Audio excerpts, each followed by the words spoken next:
Tá bom. Pode ser. Mas eu tô de olho aqui no relógio também. Tá, joia. Bom, vamos lá, galera. Bom, boa noite a todos. Me chamo Daniel Lemos, engenheiro mecânico de formação. Me formei ali pelo ano de 2014. 2015 comecei a trabalhar como engenheiro mecânico autônomo e desde então venho trabalhando como engenheiro mecânico autônomo. Montei minha própria empresa, Engenhando Soluções, e eu presto serviços para empresas pequenas até multinacionais, até grandes empresas aí multinacionais. Então, lógico, comecei pequenininho e fui crescendo aos poucos, né? Quando foi 2017, eu comecei a gravar alguns vídeos no YouTube, ensinando o engenheiro mecânico a trabalhar como autônomo, e desde então também eu trilho essa carreira paralela aí também, tanto com a empresa de engenharia mecânica, mas também ensinando outros engenheiros mecânicos a trabalharem de forma autônoma, não ficar dependente da carteira CLT, né? A se lançar no mercado aí com suas próprias forças, com suas próprias capacitações, que é uma área aí também muito lucrativa, né? Uma grande oportunidade para os engenheiros em geral, né? Não só para o engenheiro mecânico, mas para qualquer engenheiro trabalhar de forma autônoma. E aí na engenharia mecânica, isso lá em 2017 não existia. Então eu comecei a levantar essa bandeira aí lá em 2017. Hoje já tem várias pessoas que falam sobre isso, mas naquela época não tinha ninguém que falava sobre isso. Então eu comecei com isso na engenharia mecânica, né? Claro. E desde então, né? Continuo fazendo as duas coisas. Tenho uma empresa de engenharia e também tenho os cursos da engenharia mecânica, tá? Então vamos lá. Então aqui falando um pouco sobre mim, tá? Sou engenheiro mecânico, mentor, fundador da empresa Engenhando Soluções, e eu tenho um escritório de engenharia mecânica, onde eu presto serviço para grandes empresas da mecânica, e eu atuo em todo o Brasil, né? Hoje sou considerado uma das maiores autoridades da engenharia mecânica, em laudo técnico, maiores redes sociais aí da engenharia mecânica também, conta Instagram, YouTube, LinkedIn, né? Tenho um perfil, né, da engenharia mecânica, um dos maiores aí do Brasil, e tenho mais de... Na verdade, isso daí está desatualizado nessa essa apresentação. Eu estou com mais de 3 mil alunos já, tá? E está falando 1.600, mas a gente já tem mais de 3 mil alunos aí presentes no meu treinamento, tá? Onde eu ensino esse engenheiro mecânico a trabalhar de forma autônoma, faturar ali acima do piso salarial, acima dos 15 mil reais, né? Poder trilhar o seu caminho ali com suas próprias forças, mesmo sem depender da CLT.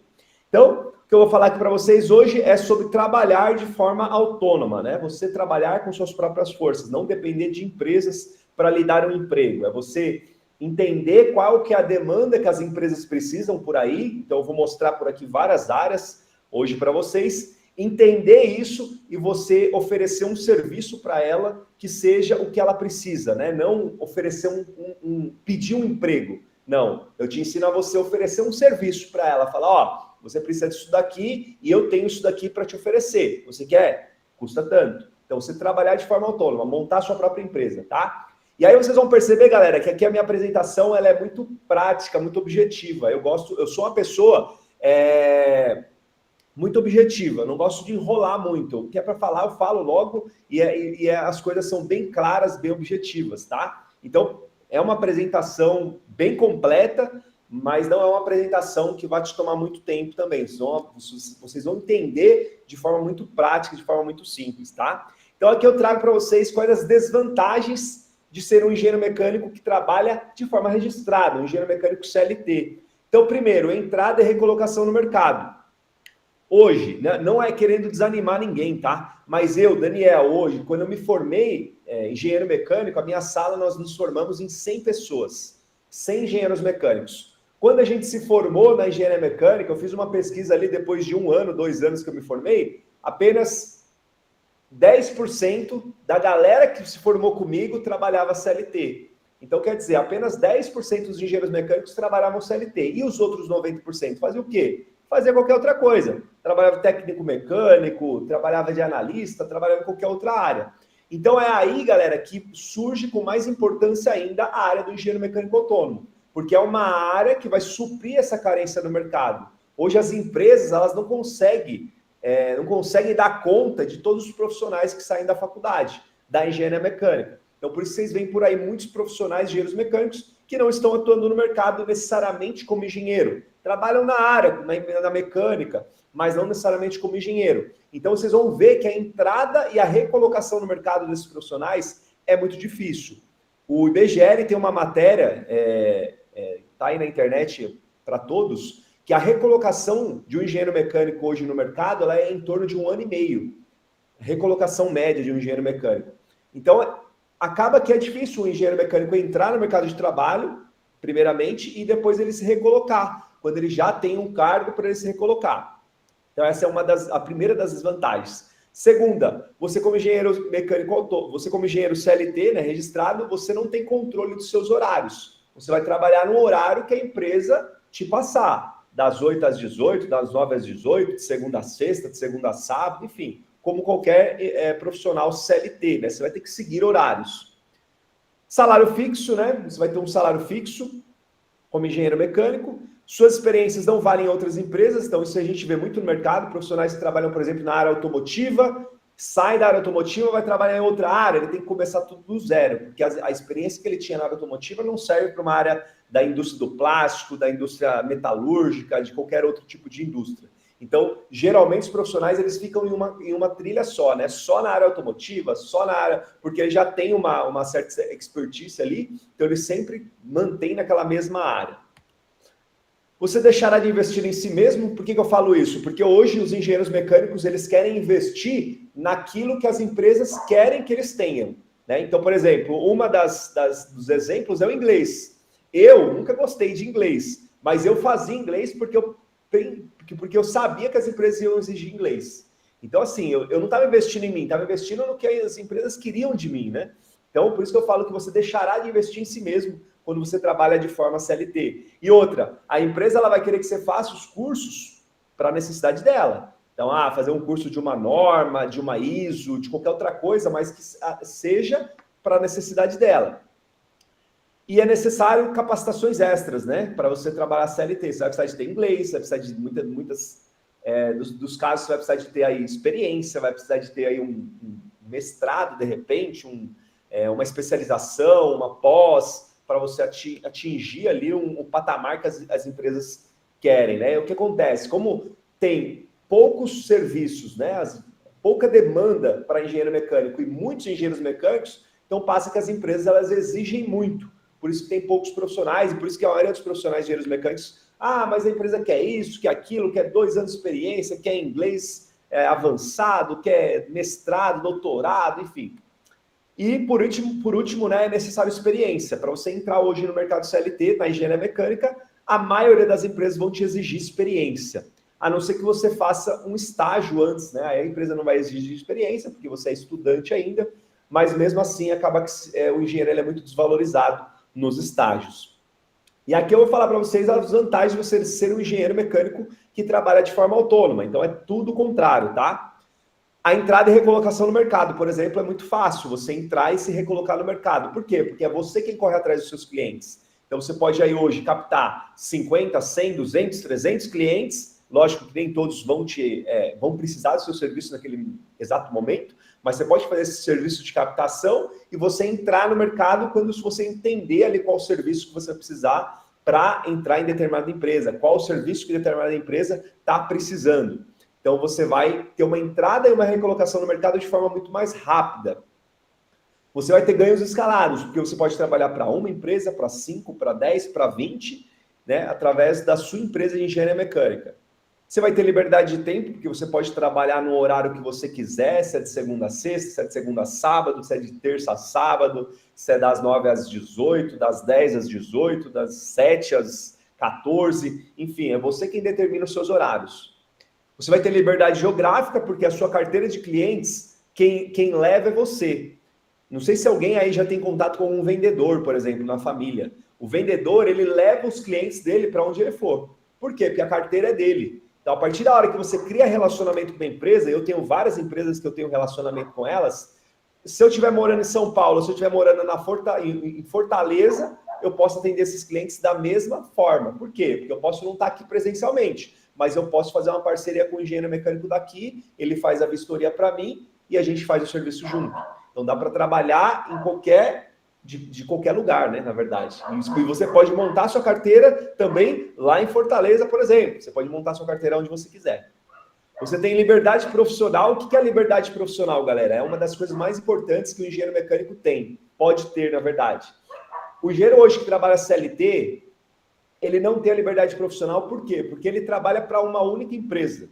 Você não tem como trabalhar para 2 empresas, 3 empresas. E se essa empresa ela passa por um momento de crise, a tendência é mandar os funcionários embora. Aí tem muito engenheiro mecânico que perde o serviço assim, porque a economia ela vive de ciclos, né? Ciclo de alta, ciclo de baixo, ciclo de alta, ciclo de baixo.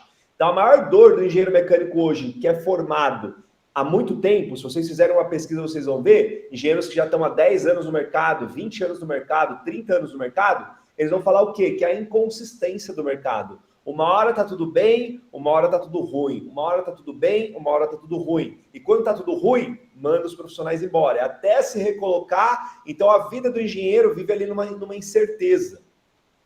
Então, ele não tem a liberdade profissional. O que é você ter a liberdade profissional? Se você trabalha, por exemplo, para a área de brinquedos, para a área de ar-condicionado, para a área de NR11, NR12, NR13, você tem clientes em todas essas áreas. Se um desses clientes olha para você e fala, Daniel, ó, não preciso mais do seu serviço, tudo bem. Você tem vários outros clientes que você já trabalha para esses outros clientes também. Então, você tem a sua carteira de clientes. Então, você tem a liberdade profissional. Se um cliente passar por um momento ruim e quiser te mandar embora, né, não precisar mais dos seus serviços, não tem problema. Você tem vários outros clientes que vai suprir a sua necessidade. Pode ser que o faturamento caia um pouco? Pode, mas vai suprir sua necessidade. E é o que aconteceu, inclusive, na pandemia. Na pandemia, eu atuava como engenheiro mecânico autônomo e foi o que aconteceu. A área de brinquedos para playgrounds, né, que inclui buffet infantil, parques, praças, restaurantes, foi a zero. Não tinha serviço nenhum nessa área. Por outro lado, a área de ar-condicionado em empresas funcionou, a área de NR12 em empresas também funcionou. Teve algumas áreas que caiu menos, né? Teve menos desmobilização. E acabam que ainda continuou nessas outras áreas os serviços para o engenheiro mecânico autônomo. Então, por isso que é importante ter essa liberdade profissional, que você passa a ter mais segurança. Eu costumo dizer que o engenheiro que trabalha CLT fala que ele trabalha porque é seguro, ele tem um trabalho registrado, um registro na carteira. Só que para mim não tem segurança nenhuma, porque se a empresa passa por um mau momento e te manda embora, e aí? Aí você perde o chão, né? Agora, como autônomo, você pode montar a sua carteira de clientes, ter clientes de todas as áreas e mais de um cliente em cada uma das áreas, e se um deles passa por um momento ruim, não conta mais com o seu serviço, não quer contar mais com o seu serviço, não tem problema, o faturamento vai cair, mas você ainda tem ali a maioria dos seus serviços ainda ativos, né? Então, isso é muito importante. Você carregará suas experiências, então, você está se capacitando para ar-condicionado, aquilo ali é com você. Se você for trabalhar para uma empresa ou em outras áreas que mexem com ar-condicionado, aquilo ali é seu. NR12 é a mesma coisa, NR13 é a mesma coisa, enfim. Você não precisa de experiência para iniciar. Quando você vai iniciar como engenheiro mecânico autônomo, nenhum cliente vai olhar para você e vai falar assim, tá, cadê sua experiência? Me mostra sua carteira de trabalho. Nenhum cliente vai te falar isso. No máximo que ele pode te exigir são serviços anteriores, né? Quais são os serviços que você já fez nessa área? Mas isso também dá para a gente suprir com atividades técnicas, né? Que não necessariamente são serviços, mas através de capacitação, através de postagem em redes sociais, onde você se mostra ali a autoridade. E, por último, não precisa de especializações. Então, não precisa de experiência, não precisa de especialização. Por quê? Porque você só sendo engenheiro mecânico, você já pode atuar em 30, 40, 50 áreas, que eu vou comentar algumas áreas aqui com vocês hoje, inclusive. Então, áreas agora que o engenheiro mecânico autônomo pode atuar. Então, primeira área, que muita gente fica surpreso, né? A área de brinquedos. Você pode trabalhar com brinquedos para buffet infantil, parques, playgrounds, né? Essa foto da esquerda é um buffet infantil, né? Que tem aquele brinquedão. E a foto da direita é um playground de madeira, que tem geralmente em condomínio fechado, condomínio de casas, de apartamentos, enfim. Então são áreas de brinquedo, e além desses brinquedos, também tem aqueles brinquedos eletromecânicos, né? Tipo Labamba, tipo Tombo Legal, tipo Monorail, tipo mini Torre Eiffel, roda gigante. Então você pode atuar com brinquedos para vários tipos de clientes. E aí eu trago sempre uma média de faturamento. Daniel, mas quanto que eu vou ganhar por um laudo de um brinquedo assim, Daniel? Em média de 1.500 a 3.000 por brinquedo por área, tá? Dependendo da quantidade de brinquedos que você tiver numa área ou dependendo da complexidade desse brinquedo. Por exemplo, um laudo para um kid play igual aquele, igual esse daqui, ó, é uma coisa. Um laudo para um monorail, que é aquele brinquedo que ele é como se fosse um trem, só que ele vai com um trilho ali na parte superior, é um outro valor muito diferente, uma roda gigante também é um outro valor. Então são valores diferentes. Aqui é uma média, tá? 1.500 a 3.000 por serviço. Outra área, a área de ar-condicionado. Então, a área de ar-condicionados, que inclui tanto esses ar-condicionados mais simples, que são os splits, quanto aqueles ar-condicionados dutados, né? Que são que funcionam ali com água gelada e a movimentação de ar. Então, ali você vai ter uma média de faturamento de 1.500 a 10.000. Então, clientes, galera, dos mais diversos tipos aí que você pode encontrar dessa parte de ar-condicionado, desde clínicas médicas até grandes supermercados, enfim, tem muita variedade nessa área também. Próxima área, área de sistema de exaustão para cozinhas. Então, você pode fazer o laudo, tudo isso que eu estou falando, galera, é laudos e projetos, tá? Você pode trabalhar com laudos, mas também pode trabalhar com projetos. Projetar um sistema de exaustão igual a esse, ou simplesmente você ir e fazer um laudo de um sistema de exaustão igual a esse, mostrando que o sistema está ok, que ele está conforme as normas, está seguro. Então, existem essas duas formas aí de você trabalhar, projetos e laudos. Média de faturamento de 1.500 a 3.000 por serviço também. Perito assistente técnico também é uma área aí muito interessante, que você pode ser um engenheiro mecânico e atuar em perícias, atuar com problemas judiciais, né? Então, tem casos de clientes que compram um carro, dá problema, entra com processo. Aí vai precisar de um engenheiro mecânico de cada uma das partes, mais um engenheiro mecânico perito do juiz. Nesse caso aí, por exemplo, é um veículo que pegou fogo, e aí a seguradora pagou para o cliente, aí depois a seguradora cobrou a terceirizada, que foi quem realizou o serviço no carro, porque o carro pegou fogo do nada. Então a seguradora pagou, depois eles cobraram da terceirizada. E aí vai para briga judicial, um engenheiro mecânico para cada parte e um engenheiro mecânico do juiz de perito. Vai os 3 engenheiros para analisar da onde que o fogo surgiu, quais as possíveis causas, enfim. Média de faturamento de 2.000 a 8.000, depende muito do valor da causa, depende muito do valor do bem, né? Próxima área é GNR11. A GNR11 ela fala sobre sistemas transportadores. Então, tudo que possa ser carregado que não seja pessoas, né? Que não tenha vida. Então, por exemplo, empilhadeiras, pontos rolantes, talhas elétricas, caminhão MUNC e por aí vai. Média de faturamento de 1.500 a 5.000 por serviço também. Próxima área de NR12. A NR12 ela fala sobre máquinas, né? Máquinas e equipamentos, segurança de máquinas e equipamentos. Então, essa daí é uma máquina, é um processador industrial que, para essa empresa vender para o cliente dele exige um laudo. Então, galera, a maioria desses serviços que eu estou falando aqui para vocês, não é necessário fiscalização, né? Porque muita gente fala assim, Daniel, mas pô, minha cidade é pequena, não tem fiscalização. Mas não precisa de fiscalização. Porque hoje em dia as próprias empresas fiscalizam as outras. Por quê? Esse exemplo que eu falei para vocês. É uma empresa que está comprando, é uma empresa que fabrica lá alimentos, por exemplo, açaí congelado. Aí ela compra esse equipamento aí de uma empresa que fabrica os equipamentos. Só que para essa máquina entrar dentro do parque fabril dela ali, o parque fabril dela já está todo adaptado conforme a NR12. Eles têm essa exigência ali de vários outros clientes deles também, de estar tudo adaptado conforme a NR12. E isso aí tem a ver até com certificações também, ISO e etc. E aí, para essa máquina entrar lá, ele vai falar, não, beleza, eu vou comprar a sua máquina, só que essa máquina tem que estar adequada conforme a NR12. E hoje a maioria das empresas não tem um engenheiro mecânico ali próprio no seu quadro. Então, o que eles fazem? Eles contratam um engenheiro mecânico fora para fazer esse laudo. E aí, além de você ir lá e vistoriar a máquina, você tem que adequar ela conforme a NR12. Então, colocar lá botão de emergência, sensor de segurança, analisar ali todos os pontos que essa máquina pode estar ali de problemáticos, que pode causar algum tipo de acidente, averiguar ali qual que é a voltagem que está nessa máquina no painel ali do operador, que não pode chegar mais do que 12 volts, por exemplo. Enfim, tem vários aspectos ali que você precisa adequar dessa máquina para ela se adequar conforme a NR12. Então, você passa a adequação para o cliente faz e depois a gente emite, né, o laudo técnico, a RT, tudo certinho. Média de faturamento de 1.500 a 20.000. Por que a 20.000? Porque depende da máquina. Tem máquina, por exemplo, que é uma policorte ali, pequenininha, desse tamanho, e tem máquinas que são uma prensa, por exemplo, de 20 toneladas que não caberia dentro dessa sala aqui que eu estou, por exemplo, dentro desse quarto aqui que eu estou, por exemplo. Então, varia muito de máquina para máquina, tamanho, complexidade, por isso que o valor pode variar muito. Estruturas metálicas, próxima área. Então, tá aí algumas estruturas metálicas que o meu cliente também precisou de laudo para essas estruturas metálicas aí.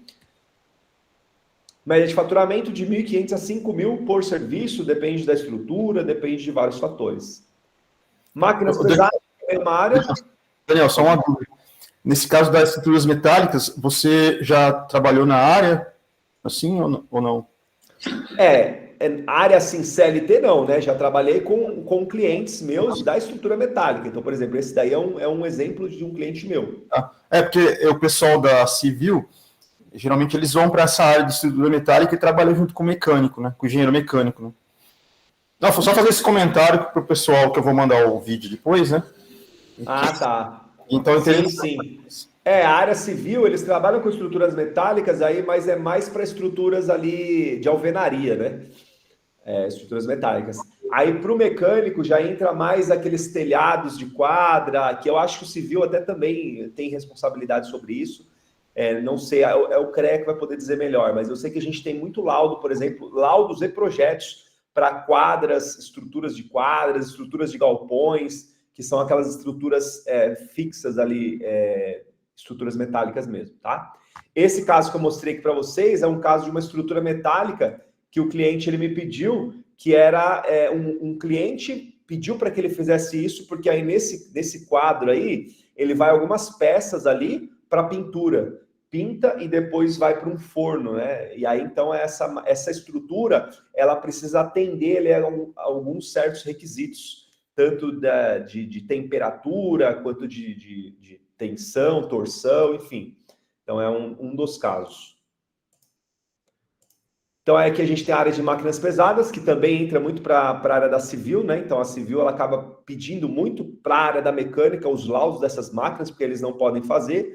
Então, laudo de escavadeiras, retroescavadeiras, escavadeiras hidráulicas, rolo compactador, pá carregadeira, enfim. E essa área também entra a parte agrícola, parte de implementos agrícolas, tratores agrícolas, etc. Então, média de faturamento de 1.500 a 3.000 por serviço, né? Dependendo da máquina, dependendo da quantidade. E aí você pode me perguntar, tá, Daniel, mas são só essas áreas? Não, existem mais um monte de áreas, galera. Eu poderia ficar aqui umas 2, 3 horas com vocês aqui só falando de áreas. Então, por exemplo, área de elevadores, área de andaimes, área de NR13, vaso de pressão, caldeiras, tanques, tubulações, área de reclassificação de monta, que é quando um veículo sofre um acidente, o guarda vai lá, faz uma classificação de monta, por exemplo, é média monta esse veículo aí. Só que aí é capacitação do engenheiro mecânico olhar aquele laudo e falar se o guarda está certo ou não. E a gente pode falar, se eu ver que aquilo lá está errado, eu faço um laudo de reclassificação de monta para o meu cliente. Então, um veículo que era grande monta, a gente pode jogar ele para média monta, por exemplo, para pequena monta, por exemplo, desde que, né, a gente tenha embasamento para isso. Área de linha de vida, né, que é aquelas linhas que ficam ali sobre alguns pontos de ancoragem para as pessoas não caírem em cima de telhados e plataformas altas. Área de AVCB e CLCB, que é a área do Corpo de Bombeiros, que é os laudos ali de combate a incêndio, né, de prevenção e combate a incêndio, na verdade.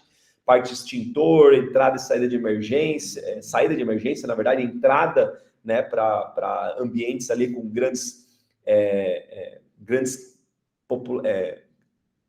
cargas populacionais, né? Não sei como é que chama isso, para ambientes que tem muita gente ali, né? Que pode encher de gente, enfim, extintores, né? Tudo isso a gente pode fazer também só sendo engenheiro mecânico, tá, galera? Tudo isso que eu tô falando aqui para vocês, só sendo engenheiro mecânico mesmo. E etc, né? Existem várias outras áreas aí também que entram.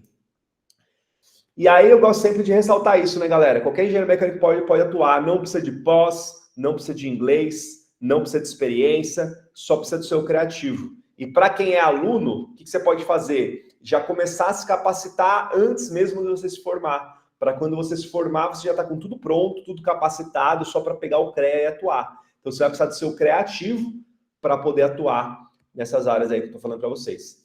E aí tudo entra no efeito bola de neve, né? Que eu gosto sempre de falar. O que é o efeito bola de neve? Todas essas áreas que eu falei para vocês aí, a gente tem renovação. Então, por exemplo, áreas de exaustão de cozinhas, os clientes pedem esses laudos a cada 3 meses. Área de brinquedos, é necessário renovação dos laudos a cada 6 meses. Área de NR12, ar-condicionado, NR13, NR12, a cada 1 ano. Então, são laudos que precisam ser renovados a cada periodicidade, de 3, 6 meses ou 1 ano. Então, você vai montando a sua carteira de clientes, vai montando a bola de neve do bem, que eu chamo, né? Que é aquela bola de neve que cai da montanha, e quanto mais ela vai descendo, mais ela vai crescendo. Por quê? Porque você já tem os seus clientes, você vai renovando os clientes que você já tem e vai conseguindo novos clientes. Então, você vai montando uma carteira que vai te dando cada vez mais faturamento, desde que você atue ali certinho, né? Com um plano de trabalho certinho. E aí, detalhe também, galera, é que você tem 2 formas de atuação. Você pode atuar com serviços únicos e com responsabilidade técnica, né? Que é você ser um engenheiro mecânico responsável técnico. Como é que funciona? Você vai fazer um laudo de um ar-condicionado, por exemplo, para um cliente. Então, chegou lá, você vai fazer o laudo, vai mostrar, vai averiguar ali, fazer a verificação dos equipamentos, vai elaborar o plano de manutenção, operação e controle ali para o seu cliente. Terminou, pronto, cada um para o seu lado, acabou seu serviço e aquilo ali vai ser válido por 1 ano, desde que o cliente siga tudo aquilo que você passou para eles. Certo? Esse é um serviço único. Você fez, você recebe, pronto. Fora isso, tem a responsabilidade técnica, que é o engenheiro responsável técnico. O que é isso? Muitas empresas hoje têm a necessidade, e aí sim a fiscalização, de ter um responsável técnico, que assine pela empresa dele perante o CREA. Então, você pode assinar para até 6 empresas como responsável técnico, e aí cada uma delas você tem que ali comprovar uma quantidade de carga horária semanal em cada uma delas. Então, você vai ser o responsável técnico e nessa categoria você recebe por mês. Então, sendo responsável técnico, você recebe por mês. Serviços únicos, você recebe por serviço. Então, tem essas 2 modalidades. E aí, nos serviços únicos, você pode trabalhar com laudo, pode trabalhar com projetos também, tá? Laudos e projetos.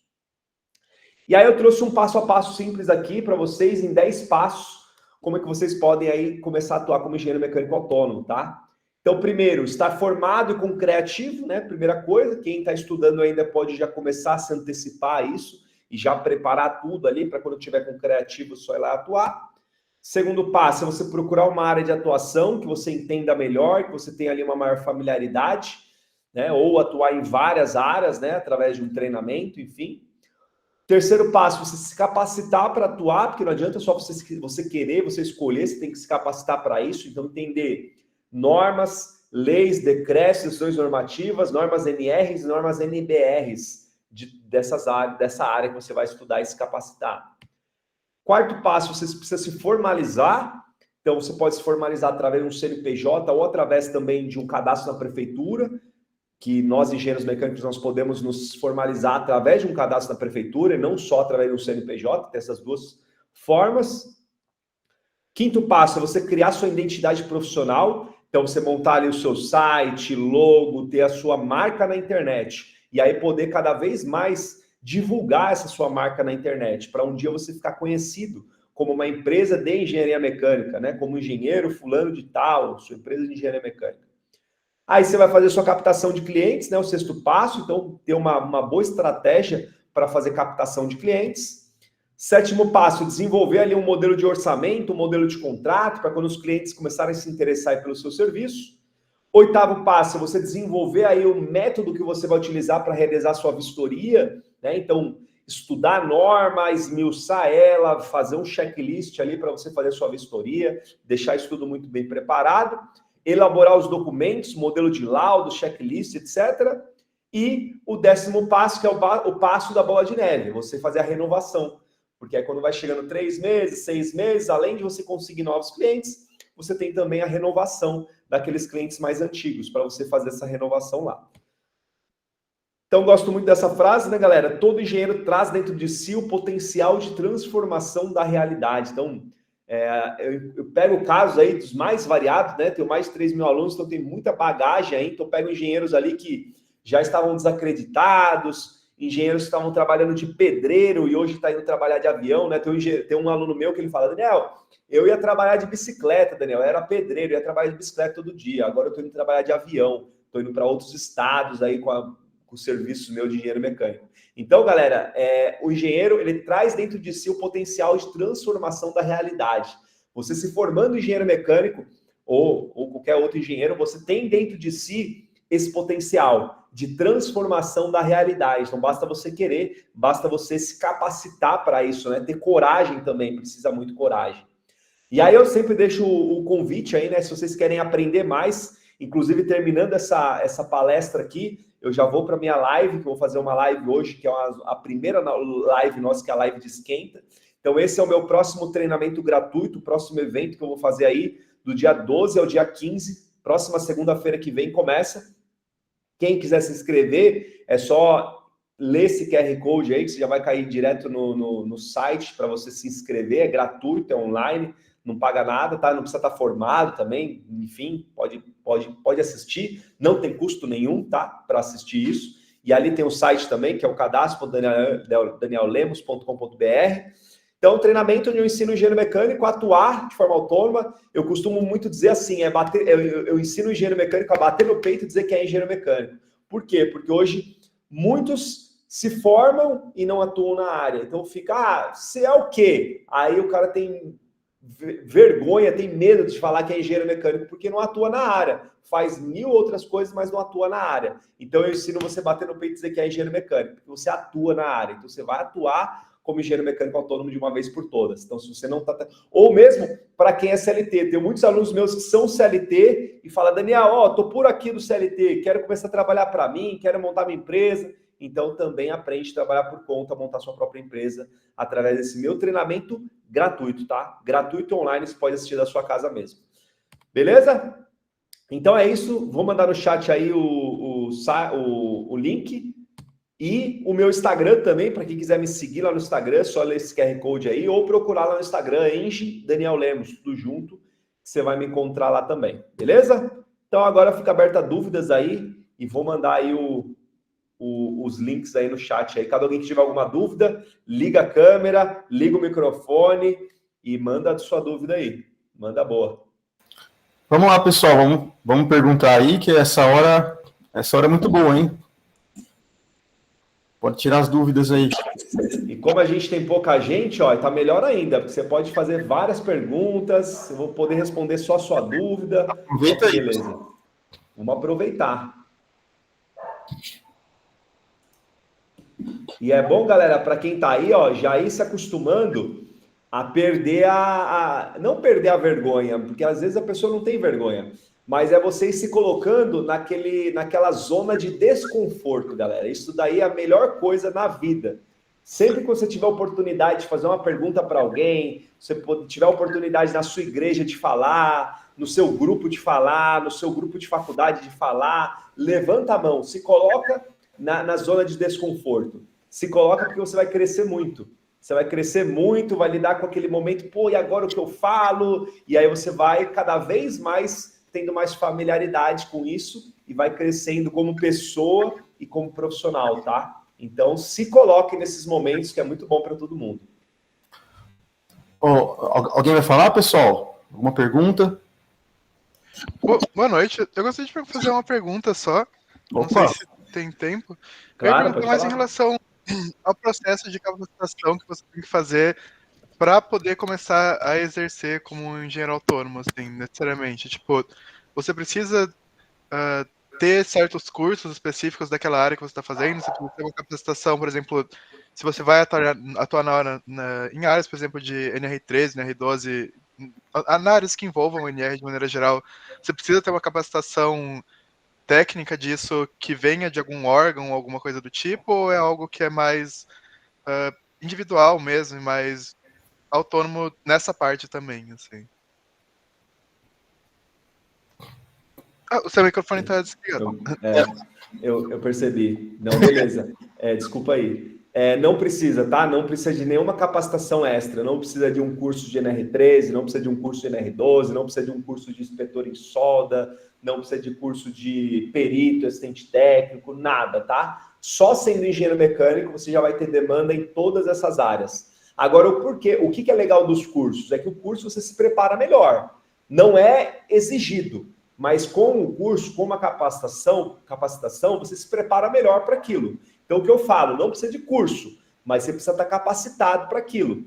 Então, pode ser um curso oficial, que tenha diploma, ou etc., como pode ser, por exemplo, você fazer um curso com outro engenheiro mecânico que já entenda fazer isso e ele te ensinar ali de forma informal mesmo, tá? Não tem problema nenhum, você só precisa ter capacitação mesmo. Daniel, o que o pessoal geralmente faz, né? eles fazem curso de segurança do trabalho depois da faculdade, sabe? E aí eles vão atuar, mas uma coisa mais, acho que fora, né? Talvez, não sei. O segurança do trabalho, Paulo, ele pode atuar em algumas áreas que o engenheiro mecânico não pode, mas são poucas. Por exemplo, a área de periculosidade, só o segurança do trabalho pode. A área de insalubridade, a área de ergonomia, essas áreas só o segurança do trabalho pode. Mas, por exemplo, projeto de combate a incêndio, o engenheiro mecânico pode fazer. AVCB, o engenheiro mecânico pode fazer. CLCB, o engenheiro mecânico pode fazer. Então, tem algumas áreas da segurança do trabalho que a gente compartilha com eles. E tem outras que só eles podem fazer. Mas são bem poucas. Alguém mais, pessoal? Obrigado pela resposta. Valeu, Paulo. Pessoal, vocês têm 3 minutinhos ainda para fazer a pergunta para ele. Aproveita aí. E, Daniel, por exemplo, como na hora que eu chego no cliente, por exemplo, que nem eles que estão começando agora, né? Eu estou ali na empresa, tal, como que funciona essa relação com o cliente, sabe? De uma forma bem simples, se você puder falar isso. Né? Assim, a relação com o cliente é que eu falei no começo. Você, como engenheiro mecânico, você tem que entender qual que é a necessidade do seu cliente. Que nem, por exemplo, eu passei aqui várias áreas. Então, por exemplo, e aí dentro dessas áreas eu já tenho algumas demandas que eu sei que os clientes precisam, porque eu comecei a pesquisar isso lá em 2014. Então, por exemplo, que nem na área de brinquedos, você vai lá num buffet infantil, por exemplo, você sabe que ele tem a necessidade de fazer o laudo mecânico dos brinquedos a cada 6 meses. Tem muitos clientes que fazem, tem outros que negligenciam, não fazem, tá tudo bem. Se uma criança acidentar lá, ele vai ter problemas. Então, essa é uma demanda. Aí, por exemplo, você vai para condomínio, mesma coisa, eles têm o playground deles lá. Então, você sabe que ele tem a necessidade de fazer o laudo daquele brinquedo a cada 6 meses. Se ele quer cumprir, beleza, você pode ajudar. Se ele não quer cumprir, o problema é dele. E se uma criança acidentar lá, depois ele vai ter que lidar ali com os pais e Ministério do Trabalho, enfim, justiça lá como um todo. Área de empresas, a mesma coisa. A empresa tem lá uma máquina, por exemplo, que está lá exposta. O funcionário pode enfiar uma mão lá e perder a mão, como aconteceu com um cliente há 2 semanas atrás que a gente fez. Uma máquina, o cara enfiou a mão para desatolar a máquina com a máquina ligada, perdeu o braço, que a máquina arrancou o braço do cara. E por quê? Porque a máquina não estava adequada conforme a NR12. Aconteceu um acidente desse, se lascou. Porque aí vai Ministério do Trabalho, vai Prefeitura, vai todo mundo lá. E aí que eles vão exigir laudo de tudo. Aí vão olhar a VCB, vão olhar o laudo das máquinas, vão olhar tudo. E aí esse funcionário, ele pode se aproveitar dessa situação, porque como a máquina não estava adequada, ele perdeu o braço, ele pode meio que se tornar meio que inválido, e essa empresa pode ali se lascar, pagar uma indenização altíssima, porque não preparou a máquina para o uso dos funcionários. Então, assim, é uma demanda que tem muita importância, só que muitas empresas acabam nem conhecendo isso. Essa área de você trabalhar como autônomo é tão nova que muitas empresas nem conhecem isso. E aí pode dar problemas.